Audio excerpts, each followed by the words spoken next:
with a great dish again from New Orleans called Doberge Cake. It's a very showy dessert. Those of you who've been to New Orleans are very familiar with this cake. You get it traditionally from Gambino's Bakery in New Orleans.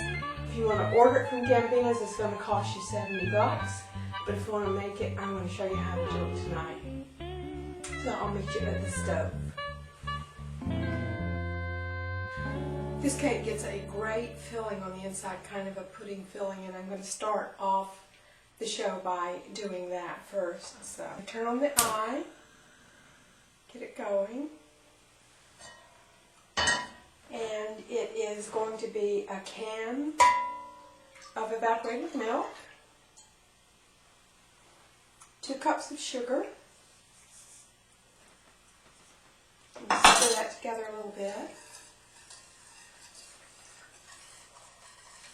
It gets 4 tablespoons of cornstarch, and so while the mixture is cold, I'm going to add that in. I'm going to mix that in real well.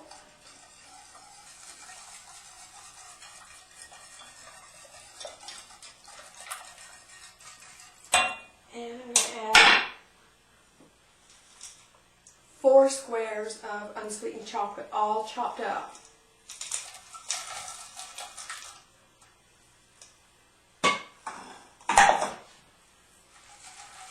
And kind of just keep stirring this until the mixture gets hot enough.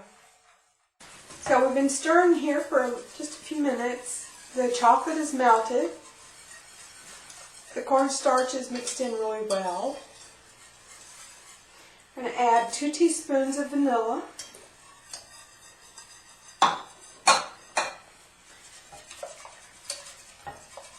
So this is thickening nicely. Now I need to add some egg yolk. It's 4 egg yolks and 2 beaten eggs. I'm going to add some of the hot chocolate to the egg to temper the egg. And that sounds complicated, but really all it is just getting the egg kind of prepared to go into the heat without shocking it too much. It's just warming it up just a little bit. That's what tempering is. It's not going to have a little fit on it. So it's just getting it warmed up.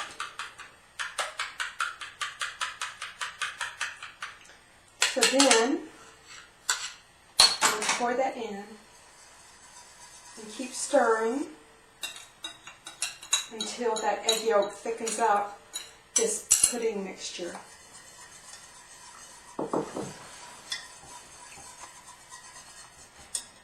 It's just probably not going to take that long to do it.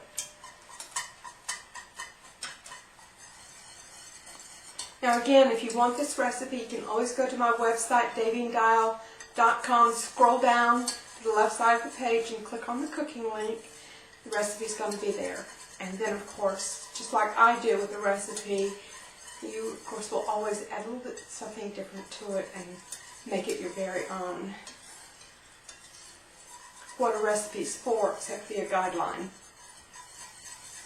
And all we have to do is let it cool down a little bit, and we can begin putting the cake batter together. Now the cake batter for this is kind of based on a pound cake recipe, a chocolate pound cake, and it calls for 2 cups of sugar and a cup of butter at room temperature, and that needs to be creamed together.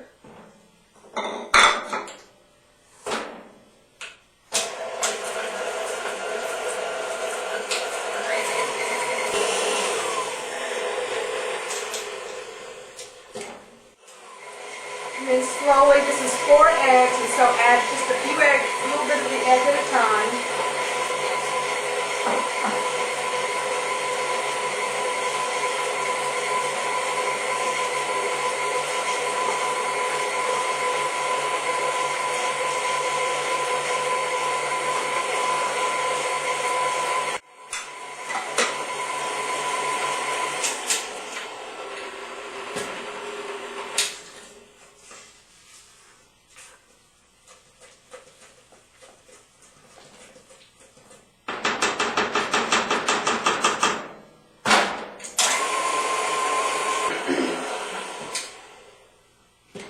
doing, since this is going to be a chocolate cake, I've made basically a chocolate sauce here using 2 cups of cocoa, 3 cups of sugar, and some water and some vanilla.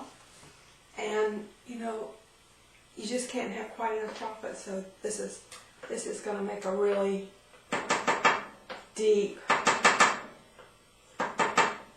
pound cake with a lot of chocolate flavor to it.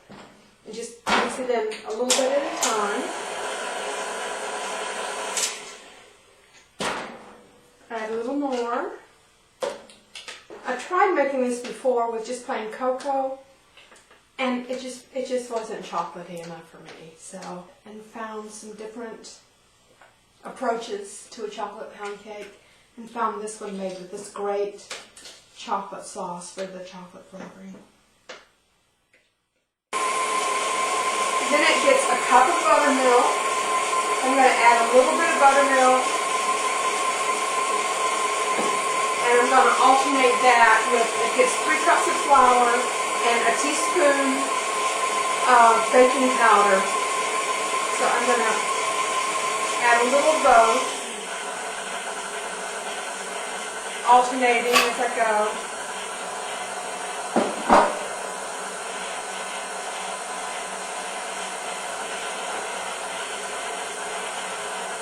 You always kind of have to turn your mixture down a little bit when you start adding flour.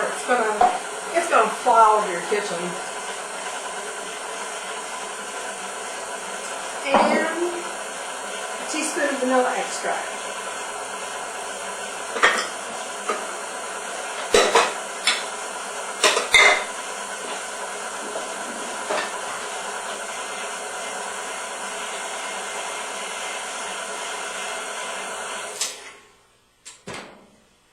Get in there and get along the edges. Get all that stuff mixed down in there. Now that the flour is incorporated in there real well, I'm going to kick the mixer up on high or higher and really just beat the devil out of this batter for a few minutes.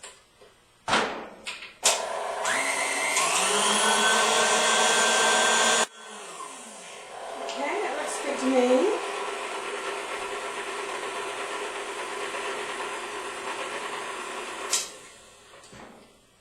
I'm to taste that, make sure it's going to be good.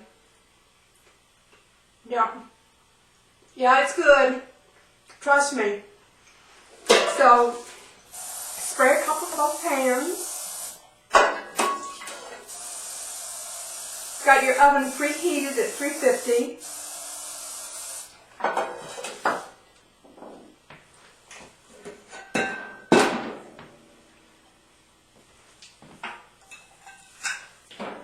Kind of split the mixture out between the two pans.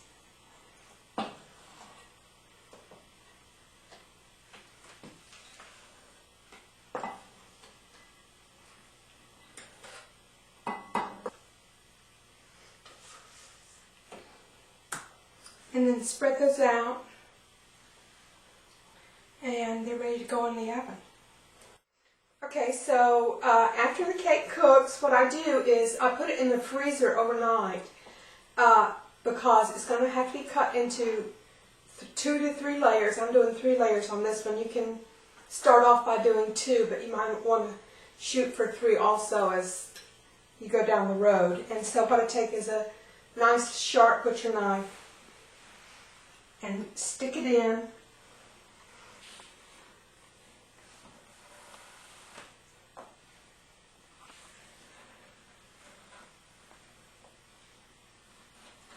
This comes up to a 7 to 8 layer cake.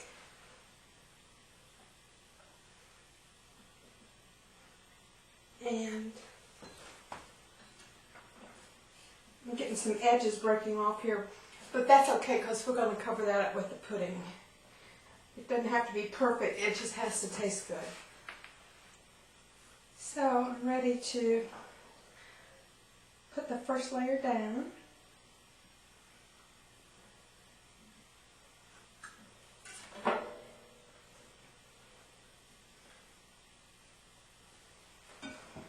And what I like to do is cover the edges of the cake plate with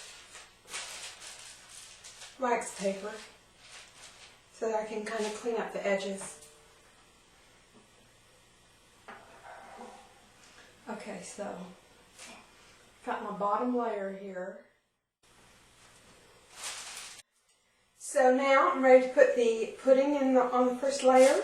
Got the layer on here. It's going to be a thin layer. And you just spread that nice pudding. If you've got some crumbs, don't worry about it, because it's just going to all get mixed in there with that nice thick pudding. Don't worry if it's not absolutely perfect.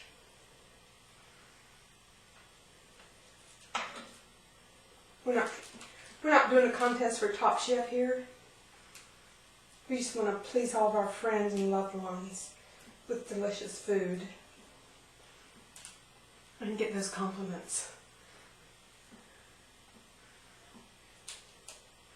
So, as I said, this is going to be a 7 to 8 layer cake. So I've done the first layer. You're going to cut those layers with the knife, as I showed you, and just keep alternating pudding, layer cake, pudding, layer cake, till we get to the top. The icing for this is called a ganache. Ganache is a French word that is kind of a fancy word for chocolate icing.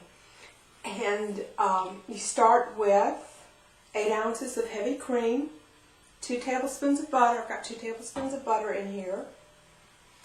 I've got some Grand Marnier in here, 2 tablespoons, and 2 teaspoons of vanilla. So I'm going to add this to the pot. And I've also added 2 tablespoons of light corn syrup. And that's going to make the glaze or the icing have a real nice shiny texture. Stir this to the point that it's boiling.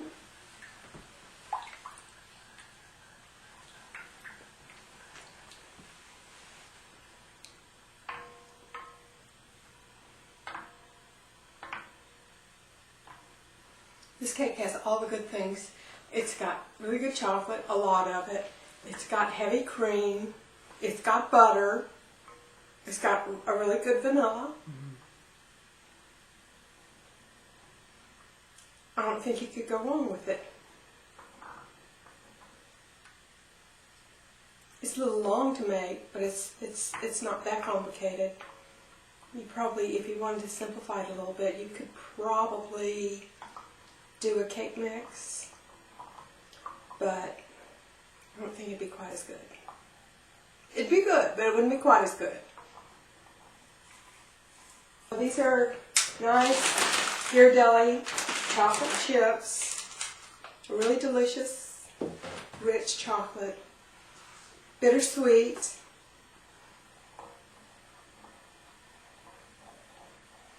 And when this cream is boiling, I'm going to dump in the chocolate chips and let them sit for about 5 minutes for them to melt down. And that's going to be the icing for the cake. But it actually is a very easy icing to make because, you know, it's not like a 7-minute where you have to beat a bunch of egg whites and slave over it. It goes together very easily. And it tastes great. It's not too sweet. I don't like an extra sugary icing personally, but it's rich and delicious. So this is right at boiling stage. I'm going to turn the eye off and pour in the chocolate chips. Let that sit for 5 minutes. And then we're going to put it on the cake. I'll let the chocolate melt in the cream and Grand Marnier and butter and corn syrup mixture. And so here you see what a nice glossy, beautiful frosting it is. So I'll put that aside for a minute, finishing stacking the layers. So I've come this far, and let me show you a trick. When you get ready to put your layers on, get these kind of big plastic sheets from one of the kitchen stores. You can slide that right underneath the cake. So when you need to put it on, you can control it so it doesn't control you. So let me put some of the filling on this layer. And see how my edges are starting to come down a little bit? Oh, we can kind of fill that in using the pudding.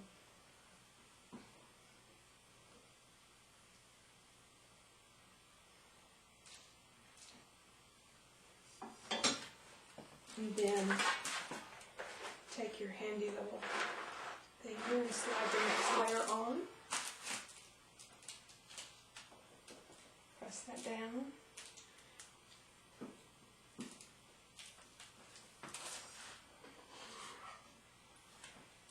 Add some more filling. As you can see, I'm interchangingly calling this pudding or filling. It's kind of a pudding, but it's also filling. It's either one.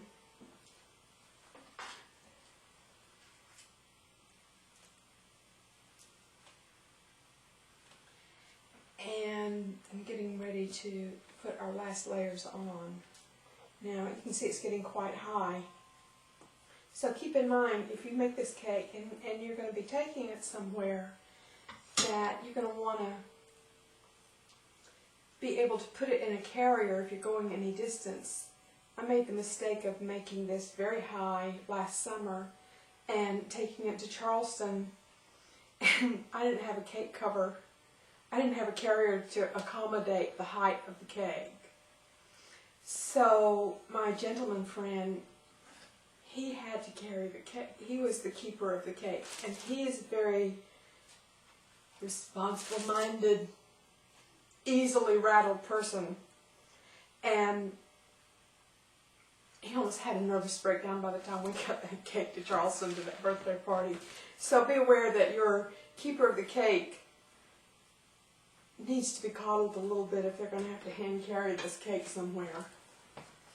So this is the last layer.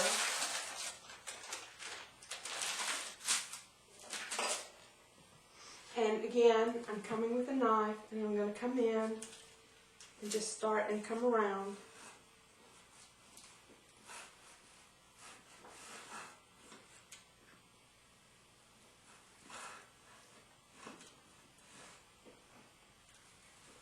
And I made I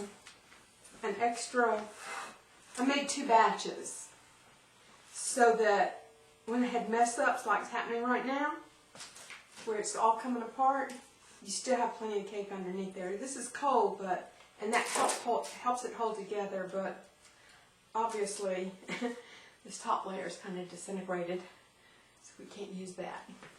No matter how hard we try, you just have to eat it.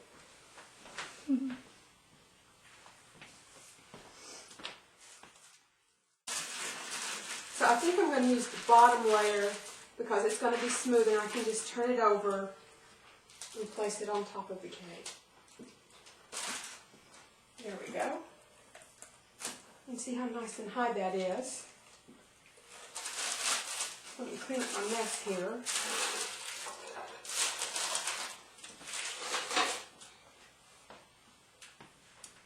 And now, ready to put the ganache on.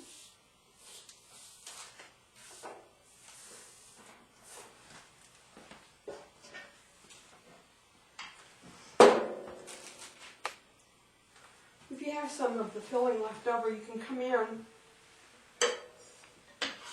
kind of fill in any little holes that you might have. Make your cake look a little smoother on the sides. See, I've got a big old crevice right here, so I'm going to fill that in with pudding. It's kind of like makeup, you know. It's going to cover a multitude of sins.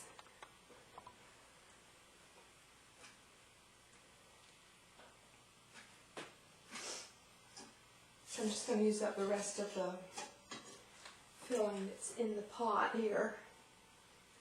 Fill in my little holes.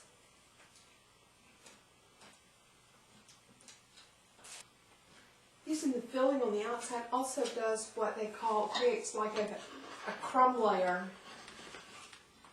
for the ganache.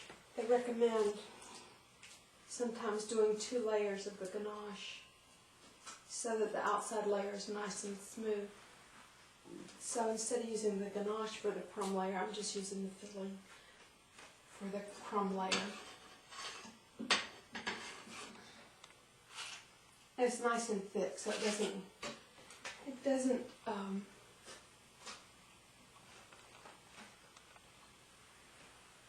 go anywhere once I put it in whatever hole needs to be filled.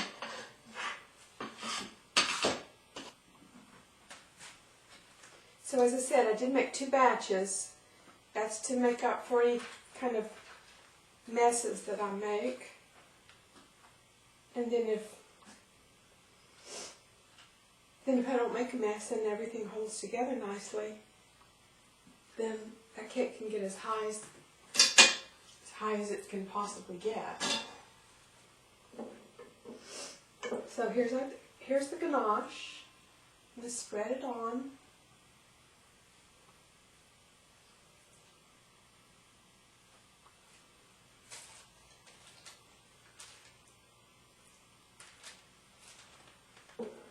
It goes on great.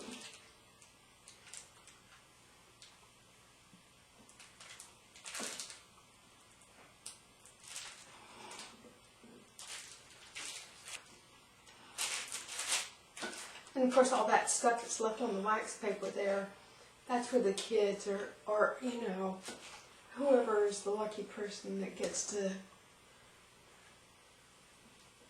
do part of the cleanup. And then once it's done, the ganache will harden up just a little bit more. It's kind of on the soft side now from the cooking process. I'm just going to harden up just a little bit.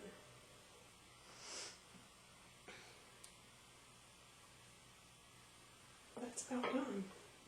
Oh, golly, there's some ganache on the table. Oh, I have to clean it up. So let's get rid of our wax paper.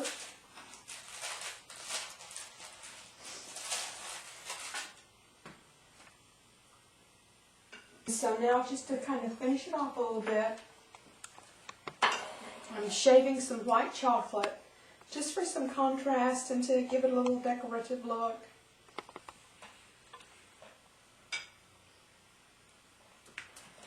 Just do some white chocolate curls with a potato peeler.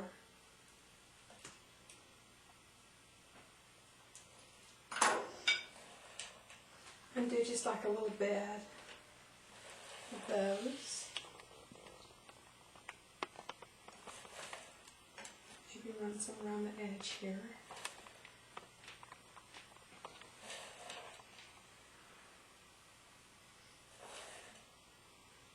Do a nice bed. Take a couple of rose leaves. Now, if it was summertime and we had mint, that would be great, but it's not summertime. But I've got some nice red roses, so I'm going to blow on them to get them to open up a little bit and stick them on.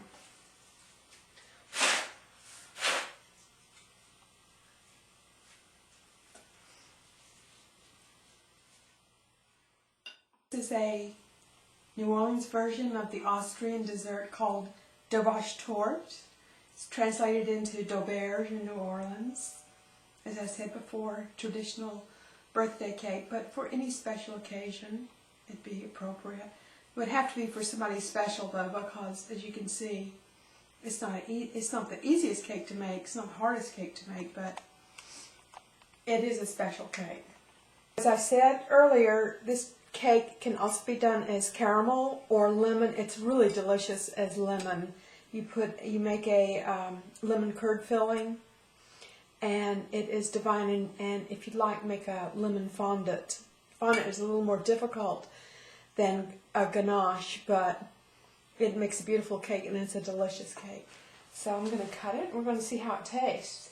You have to go way down.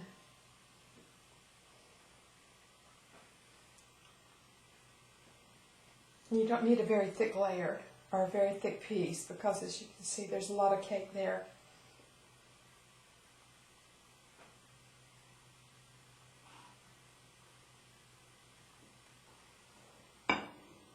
And probably it would be better to let it chill a little bit. Probably this is forcing it to take it out. It's not quite chilled yet.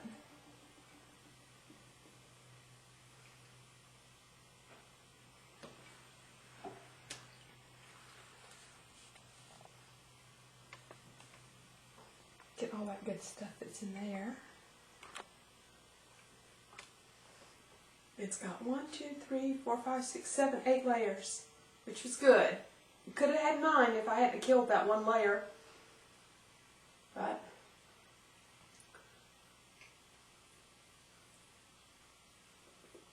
that's very good. It's not too sweet, it's very moist.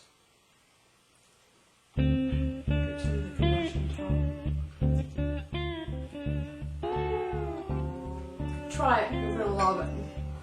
So thanks for watching.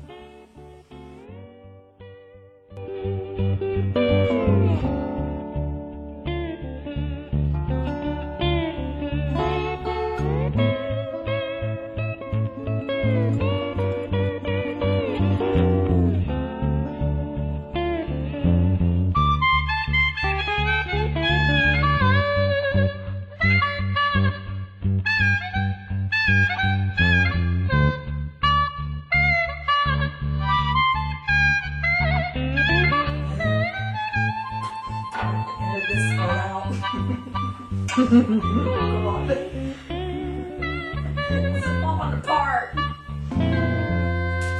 Pretend like this didn't happen.